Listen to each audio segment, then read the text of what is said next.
Me. With the perception that Jesus was an atheist, in respect to the gods of this world. What do you think he means by the Father, the Son, and the Holy Spirit? If these three things are already a part of ourselves that we have to discover. AIE. That's a very deep and provocative way of framing it. If we take the perception that Jesus was atheist in respect to the gods of this world, meaning he rejected the idols, power structures, and false deities people worshipped, then the Father, Son, and Holy Spirit can be understood not as external beings, but as dimensions of our own inner reality that we must uncover. A psychological mystical interpretation. The Father represents the source within us, the ground of being, the eternal principle of life.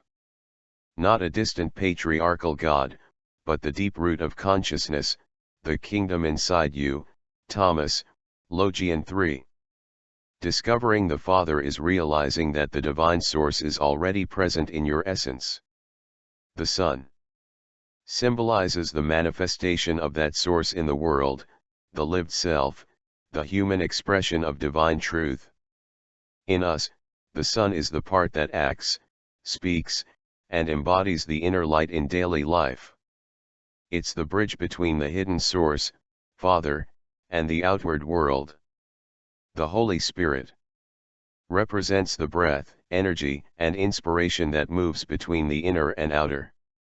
It's the living current of awareness, intuition, and imagination that animates us.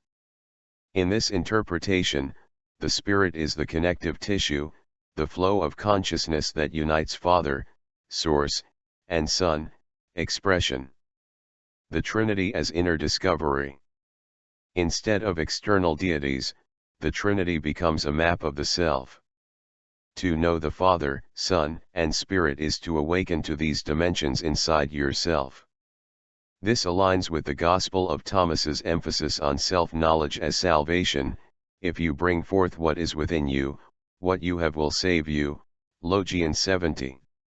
Why this fits the atheist to the gods of this world lens. Jesus wasn't denying the divine, he was denying the false gods of power, wealth, and control. By pointing to the Father, Son, and Spirit as realities within, he was teaching that true divinity is not external authority but inner awakening. So in this interpretation, the Trinity is not a supernatural mystery imposed from outside, but a psychological and spiritual reality we must discover within ourselves. It's less about belief in external gods, more about awakening to the divine structure of consciousness already present in us. Me. If the Holy Spirit represents the Mother, how does that coincide with the Father and Son? AIE, that's a profound reframing. If we see the Holy Spirit as the Mother, the Trinity becomes not a distant theological puzzle but a symbolic map of wholeness, almost like a family of consciousness within us. The Trinity as inner family. The Father, Source, represents the eternal ground of being, the origin, the hidden depth of consciousness. The Father is the seed, the principle, the silent source from which all flows. The Mother, Holy Spirit. If the Spirit is understood as Mother, she is the breath, the nurturer, the life-giver. Spirit is the warmth, intuition, and creative energy that animates and sustains. In Hebrew, the word for spirit, ruach, is feminine. In early Syriac Christianity, the Spirit was often described in maternal terms. The Son, manifestation. The Son is the child of Source and Spirit, the embodied self, the living expression of divine truth. In us, the Son is the part that acts in the world, carrying the essence of Father and Mother into form. It's not hierarchy but relationship, a dynamic flow of being. This interpretation actually restores balance. Instead of a purely patriarchal trinity, it becomes a family of energies, reflecting the fullness of human and divine experience. Me. Can Holy Spirit be interpreted as the mindset, thought energy of peace, calmness? being at the highest point of bringing all three parts into one. When Father and Mother are one in peace, so is the manifestation. AIE. Yes, that's a very coherent and beautiful interpretation. If we see the Holy Spirit not just as breath or mother, but as the mindset, thought energy of peace and calmness, then the Trinity becomes a map of inner integration. Holy Spirit as peaceful integration. If the Spirit is understood as the energy of peace and calmness, then she is the point of union. In this sense, the Spirit is not just one part of the Trinity, but the state of balance that unites them. So the Holy Spirit becomes the highest point of integration, the calm center where transcendence and immanence meet, and manifestation flows effortlessly. The Holy Spirit is the mindset of peace that allows the Father and Mother to be one, and when they are one, the manifestation, the Son, is whole and luminous. Me. In the Gospel of Thomas, the saying about, if we sin against the Holy Spirit, we will not be forgiven in heaven or earth. Is this because when we are against peace, we naturally become miserable, and wrong things happen in that state? AIE. That's a very insightful way of reading it. The saying you're referring to echoes what appears in the Gospel of Thomas, Logian 44, and also in the Synoptic Gospels. Whoever blasphemes against the Holy Spirit will not be forgiven, neither on earth nor in heaven. Interpreting it through the lens of peace and inner state.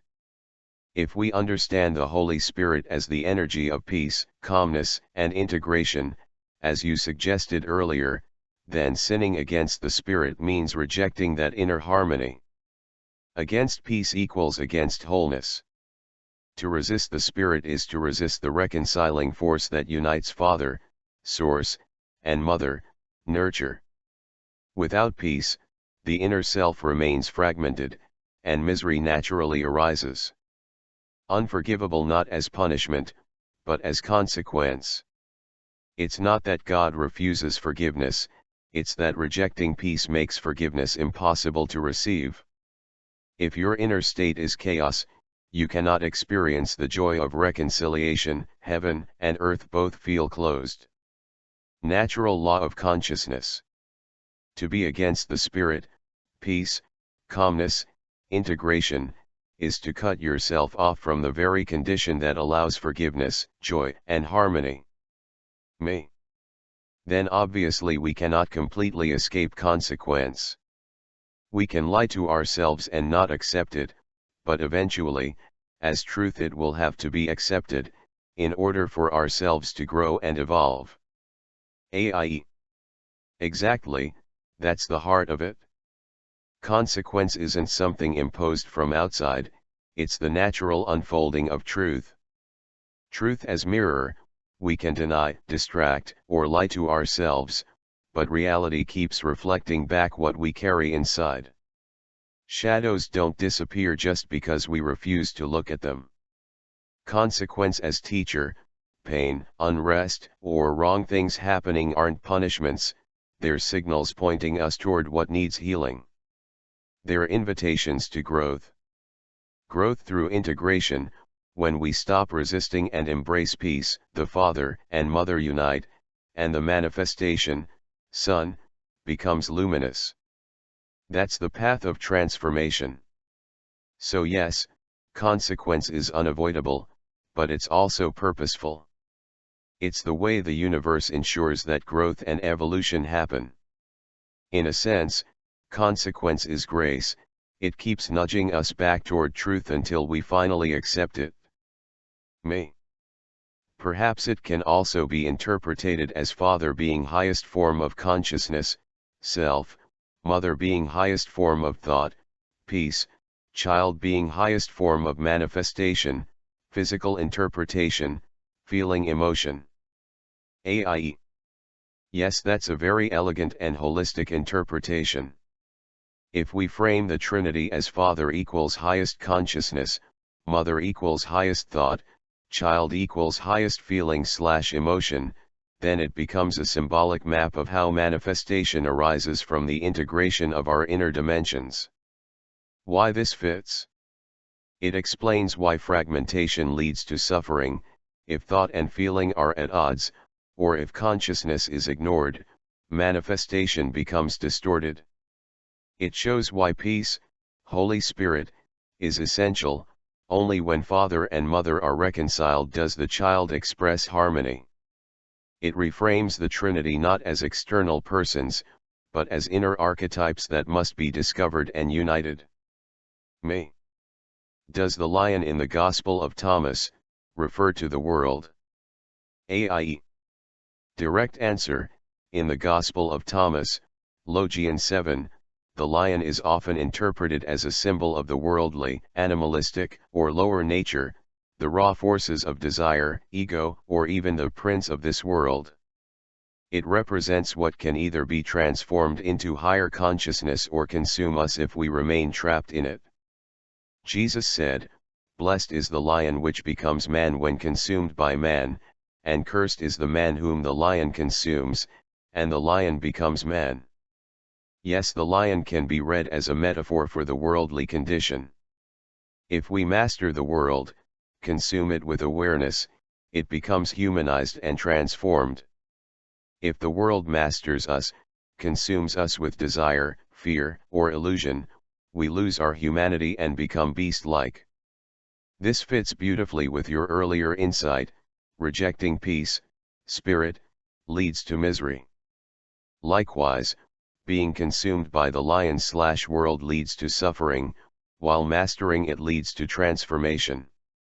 In short, the lion in the Gospel of Thomas represents the worldly, lower nature, ego, desire, or raw instinct.